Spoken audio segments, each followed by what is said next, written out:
Good morning, guys. It's Christmas Eve. We actually made it to Christmas. I'm so thankful. I also want to thank Jeremy for swapping with me yesterday. We had some student-related stuff going on that I had to handle late into the evening after driving back from South Carolina, and I wasn't able to spend the time preparing my devotion like I would like to. So he just knocked it out of the park, and his Christmas cards showed up, so it was like a win-win for everybody. Christmas Eve has always been probably my favorite day of the Christmas season. Now, of course, Christmas Day is cool, right, because of all the presents and all the stuff and the parades you see on TV. But for me, it's always been Christmas Eve. The house that I grew up in was just a couple hundred yards through the woods to my great-grandparents' house, which actually later became my grandparents' house. And it was kind of like the family hub where we hosted Christmas Eve lunch, and the extended family came, people you hadn't seen all year pretty much, and I loved every single bit of it. I'd get up early, I'd eat breakfast at my house, and then I'd run through the woods to my great-grandparents' house, and they would have already started cooking the food, and man, the house, it would just smell amazing, right? My great-grandfather he just refused to have one of those plastic trees in the house, so there was always fresh trees and fresh wreaths on the doors, and it made everything smell like you were in the middle of this just beautiful winter forest.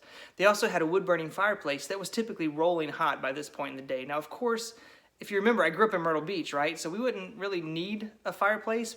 Oftentimes, we'd actually have to turn the air conditioner on to keep us all from melting. But it was Christmas, and we needed a fire in the fireplace. You know, these memories to me are still so vivid. Even after years of being away from that house. I can even tell you where the decorations were, like what stocking was on what mantle and what wreath was on what door. It's that firmly stamped in my mind. Now, of course, all that sounds like a forgotten past today, right? Who actually does Christmas like that? Well, some of you guys might, and if you do, man, I encourage you to treasure those times because they are amazing. But the most important thing I remember is just the feeling of family on Christmas Eve, right? The food, it was fantastic. The gifts were great, but the family was what meant the most in being together.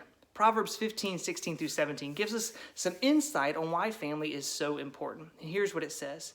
Better is a little with the fear of the Lord than great treasure and trouble with it. Better is a dinner of herbs where love is than a fattened ox and hatred with it. It's not the stuff that we have, guys. It's the people that we share it with that make things special.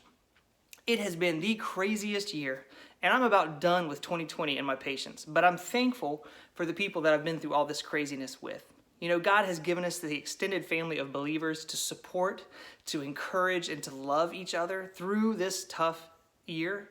It's better to have a little bit less under the tree or on the table and to be in the presence of those people that we love than to have the biggest presents and the finest meal with people that really don't mean that much to us. That's what I'm always reminded of at Christmas Eve. And just like I look forward to Christmas Eve at my great-grandparents' house, guys, this year I look forward to Christmas Eve with my own family in my own house.